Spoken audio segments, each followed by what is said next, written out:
A gente tem algumas normas que não são nem escritas, mas são coisas minhas do Ale e do Vitoldo. A gente gosta de entrevistar a pessoa e a gente bate papo com a pessoa. Nisso daí acabam saindo as informações do trabalho da pessoa, da empresa da pessoa, mas saem informações do trabalho passado dela, da empresa amiga dela, porque a pessoa observa. O Bruno observa um monte de coisa.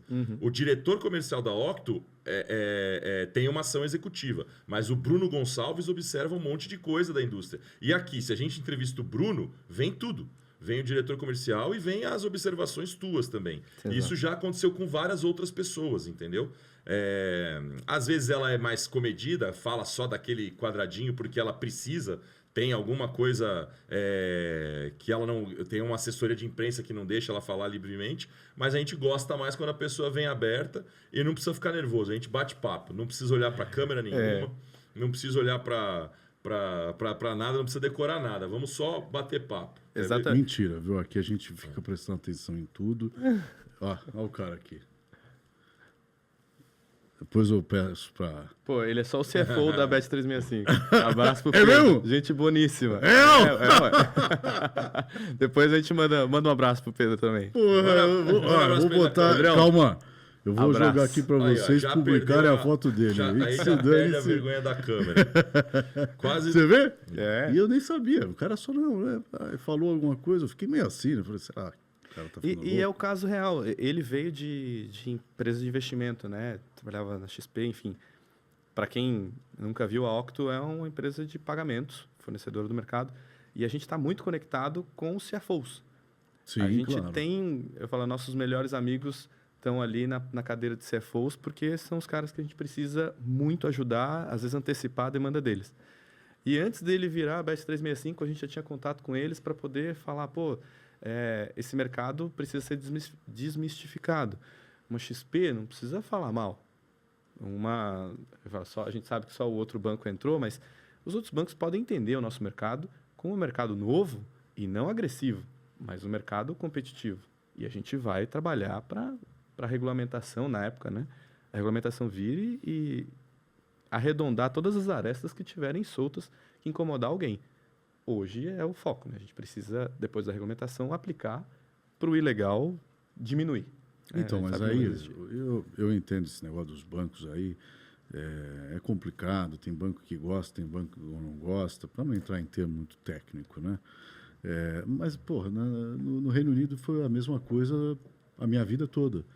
Eu ia abrir conta num banco, já teve caso de eu chegar lá, aí você preenche a ficha. Quais são os seus 3, sei lá, cite 3, 4, 5 clientes, onde você normalmente, sei lá, contrata tais serviços, tá? E eu colocava lá clientes, sei lá, Betmotion na época, Playbonds, etc. Na hora, barra. Deny it. Na hora. Aí o que eu fazia? Infelizmente, eu tinha que ir no próximo banco e mentir. Então, quais são as receitas? Google AdSense. Olha ele aí. Ué, coisa e tirou, louco. Aí. Olha lá. Abraço pro Pedro. Entendeu? Eu chegava lá e falava, não, eu vou receber do AdSense, vou receber do, sei lá, da Amazon, e etc e tal, eBay, programa de afiliação desses sites, assim, de e-commerce. Só né? e-commerce. Aí você fala, eu sou e-commerce. Exato, Bom, eu sou afiliado. Porque eu só era um afiliado, não poderia também falar algo diferente disso. Só que, ao mencionar que eu poderia receber de uma empresa de aposta, ele já relacionava e acabou, não abria conta. E na renovação de conta também. Então, eu precisava e recebia dos e-commerces qualquer centavinho.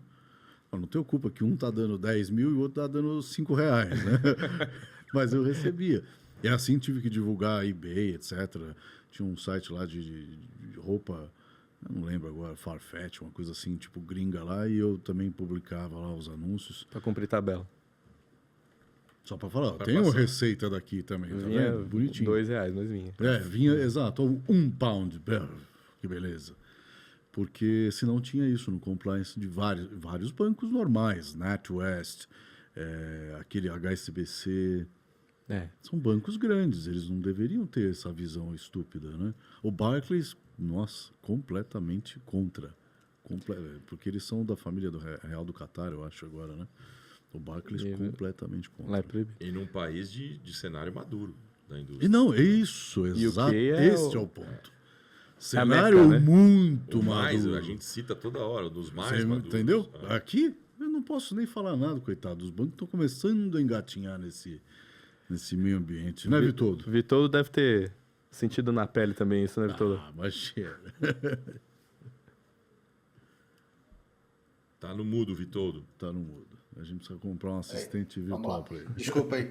Quando a gente começou a Online PS aqui no Brasil, cara, em 2012 para 13,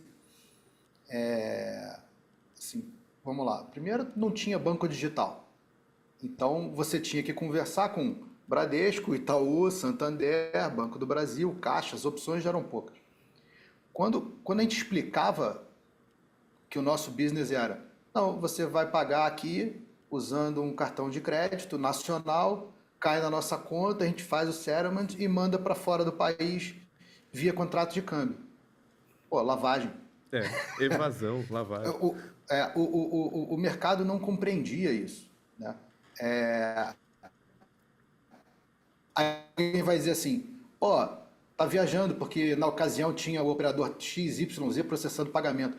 Cara, esses caras, eles operavam com dólar cabo. Era compração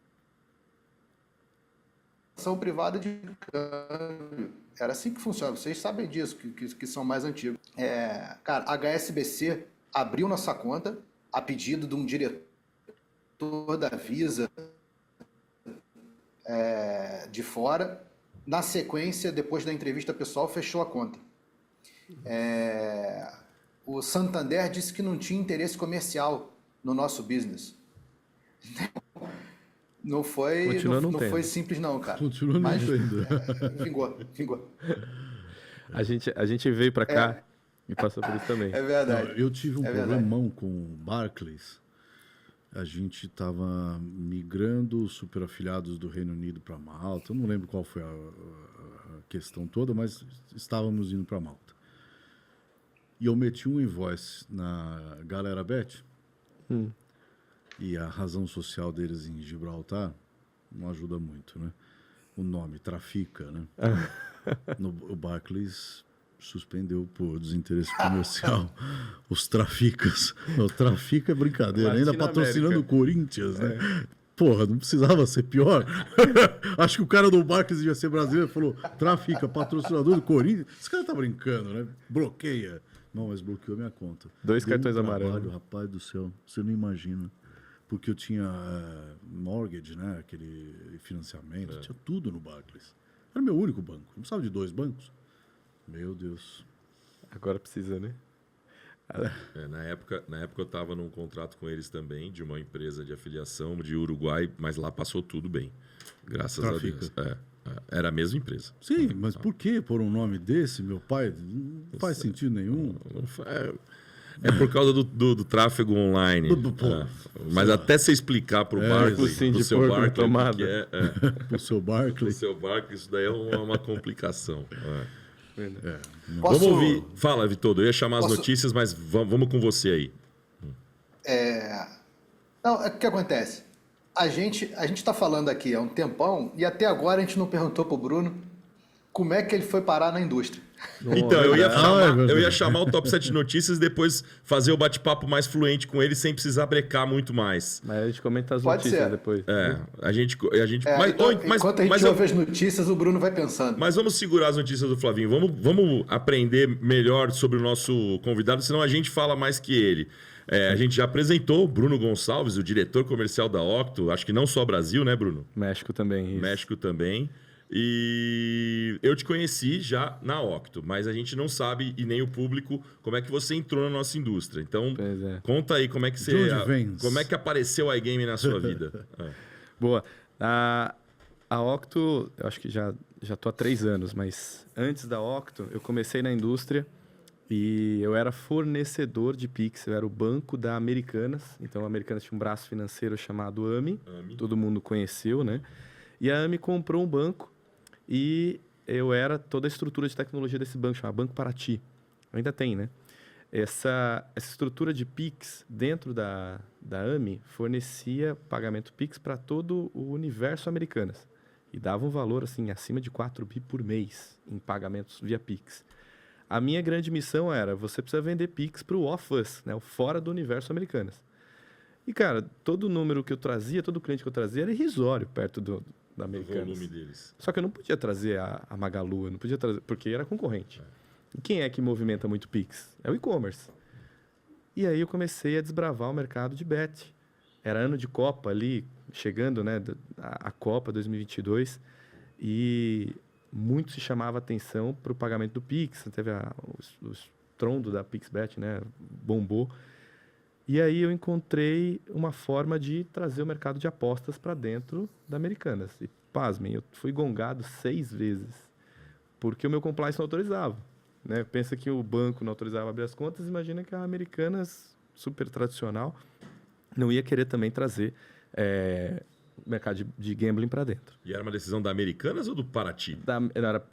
A AMI comprou, né, o Banco Paraty. Ah, então tá. Então era deles. Tinha virado uma subsidiária. Isso. Então a gente é AMI. Trabalhava nessa rua, inclusive. O escritório deles era aqui na frente. Diante dessa decisão de não podemos ter bet, eu fui entender como é que eu poderia trazer um cara que tivesse muito bem alinhado. E meu primeiro grande cliente, posso citar o nome deles aqui, foi a Paybrokers. Então, o Edgar, o Edson, né? Um abraço aí para eles. Eu brinco que o Edinho é meu padrinho, porque é por conta dele que eu entrei na indústria. Foi meu primeiro grande cliente de bet. A gente tinha um volume muito bom com ele, de Pix. Era um mercado que a gente não conhecia, então fazer Pix na frequência que uma bet fazia, para nós que estava ali no e-commerce, era Black Friday todo dia. A gente fala, é impossível, não é possível. Como esses caras trabalham tanto? A frequência é muito alta. É insano, 24/7, picos enormes, acabou o jogo, muito saque. Então a gente aprendeu muito sendo o banco que estava provendo Pix. Aí veio Paybrokers, PagSmile, Directa, os provedores de pagamento da indústria. E aí eu fui vender para a Octo. Vou vender para a Octo falou, cara, não vou comprar seu Pix, mas eu quero o seu passe. Comprar você. Quero comprar você. Então, vem para cá. E aí, eu falei assim, de uma semana para outra, eu virei concorrente dos meus clientes. Cara, foi uma sinuca de bico que eu agradeço muito a Deus pela sabedoria que eu pedi para ter essa conversa, de falar assim, cara, a primeira coisa que a gente precisa fazer é ver a união do mercado. Hoje eu tenho um carinho muito grande pelo Léo, da Pay for Fun, César, OneKey, converso com todos eles, e a gente tem essa tratativa de que em pagamentos a gente precisa se unir para que o mercado não seja... vou citar o Vitoldo aqui, pelo amor de Deus, né? Vitoldo da Online também, na época, Online PS. Essa tratativa de união de pagamentos precisa também se refletir nos mercados dos operadores. E a gente via a cisão, né? A quebra entre associações. Nessa entrada, eu falei, bom, agora eu sou Octo, eu preciso defender pagamentos pra gente. E a Octo, cara, puta empresa, assim, não tem o que falar, é uma empresa grega, veio pro Brasil, foi um primeiro cliente para atender a Betano.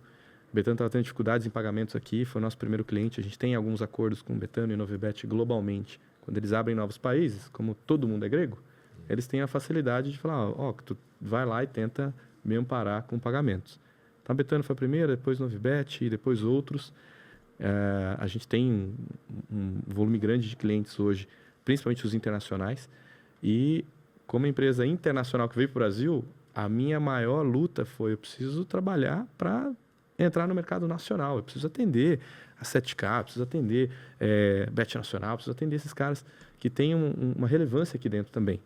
E aí eu mergulhei no mercado de bet de verdade pela Octo, mas eu já estou no mercado de bet no back-office desde pagamento, antes da Copa de 22.